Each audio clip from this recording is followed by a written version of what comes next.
Deadline পহেলা মে। দর্শক, এই তারিখটি মনে রাখুন।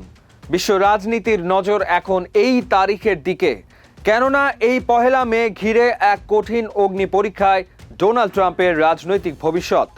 সময় যত ঘনিয়ে আসছে, হোয়াইট হাউসের অন্দরমহলে ততই বাড়ছে উত্তেজনা। একদিকে 1973 সালের এক আইনের বাধ্যবাধকতা, যা প্রেসিডেন্টকে কংগ্রেসের অনুমতি ছাড়া যুদ্ধ চালিয়ে যেতে বাধা দিচ্ছে, অন্যদিকে নিজের উইনিং ইমেজ ধরে রাখার মরিয়া চেষ্টা। ইরানের সাথে যুদ্ধবিরতি চললেও উত্তেজনা এখনো কমেনি।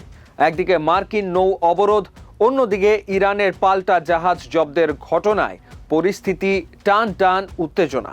ট্রাম্প কি আইনের প্রতি শ্রদ্ধাশীল হয়ে পিছু হটবেন, নাকি অতীতের প্রেসিডেন্টদের মতো আইনি ফাঁক ফোকর গোলে নতুন কোনো কৌশলে যুদ্ধ চালিয়ে যাবেন?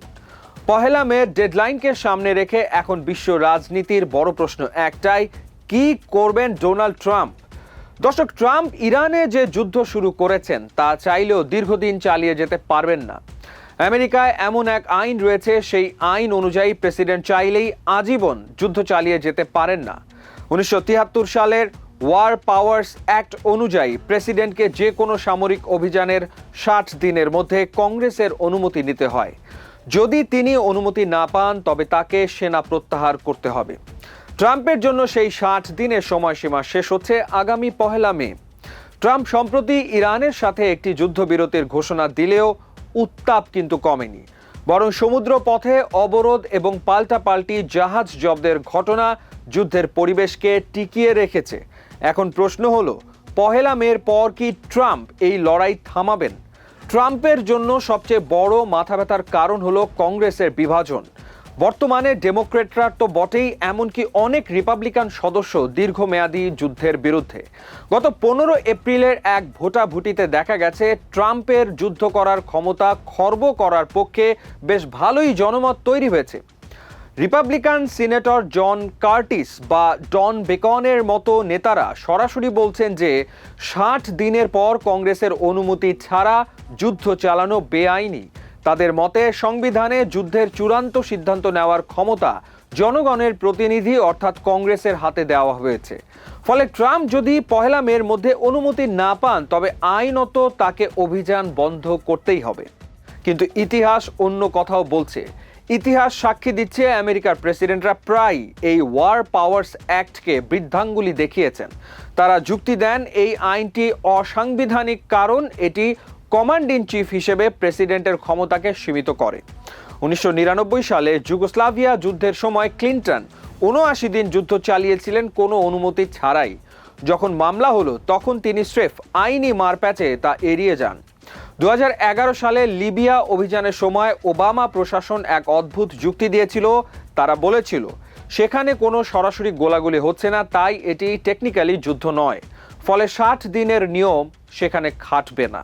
দর্শক, 2001 এবং 2002 সালের authorisation for use of military force আইনটি হলো ট্রাম্পের ট্রাম্প কার্ড। সন্ত্রাসবাদ দমনের নামে এই আইন ব্যবহার করে আগের প্রেসিডেন্টরা যখন তখন যেখানে সেখানে হামলা চালিয়েছেন।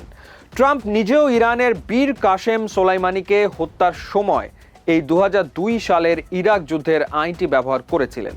অনেক বিশ্লেষক মনে করেন ট্রাম্পের জন্য এই যুদ্ধটি একটি মরণ কামড়। সামনে মিডটার্ম নির্বাচন, জনমত যুদ্ধের বিপক্ষে, নিজের দলের ভেতরেও অসন্তোষ, সব মিলিয়ে ট্রাম্প বেশ চাপে আছেন। কিন্তু ডোনাল্ড ট্রাম্পের ব্র্যান্ডটাই হলো জেতা। তিনি যদি এখন পিছু হটেন, তবে সেটি হবে তার রাজনৈতিক পরাজয়। তিনি আমেরিকানদের প্রতিশ্রুতি দিয়েছিলেন যে তিনি ইরানের সাথে এর চেয়ে ভালো চুক্তি করবেন। এখন যদি তিনি মাঝপথে যুদ্ধ থামিয়ে দেন, তবে তার শক্তিশালী ইমেজ সংকটে পড়বে। অনেক বিশ্লেষকই ট্রাম্প একজন জুয়ারি হিসেবে দেখেন।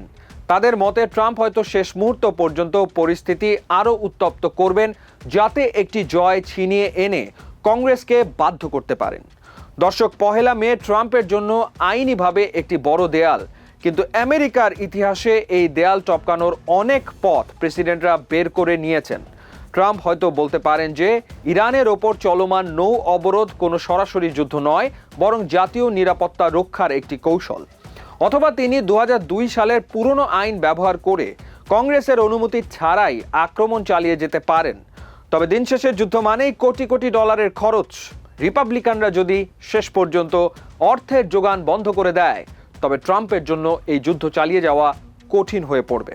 পহেলা মের পর যুদ্ধ চলবে কিনা তা নির্ভর করছে ট্রাম্প কতটা ঝুঁকি নিতে প্রস্তুত এবং কংগ্রেস কতটা কঠোর হতে পারে তার উপর। ট্রাম্পের পরবর্তী চালই ঠিক করে দেবে মধ্যপ্রাচ্যের ভবিষ্যৎ।